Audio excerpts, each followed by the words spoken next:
সরকারি ভাতা নিচ্ছেন বলিউড অভিনেত্রী সানি লিওনি। শুনে অবাক হবারই কথা, কিন্তু এটাই হচ্ছে প্রতি মাসে অভিনেত্রীর অ্যাকাউন্টে ঢুকছে সরকারের ১,০০০ টাকা।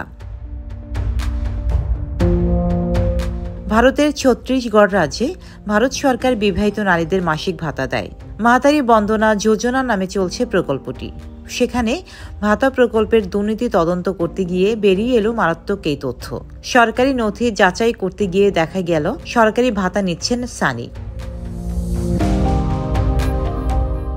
দেখা গিয়েছে মাসে মাসে ওই টাকা ঢুকছে সানি লিওনি নামে এক মহিলার অ্যাকাউন্টে।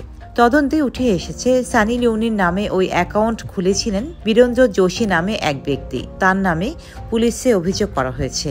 যে সরকারি কর্মী ওই যোজনার সার্ভে করেছিলেন তাকেও অভিযুক্ত করা হয়েছে।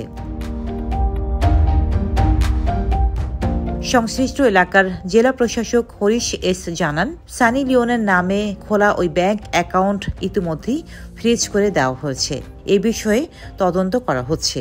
এদিকে বিষয়টি নিয়ে সানি লিওনের তরফ থেকে কোনো কিছু এখনো জানানো হয়নি।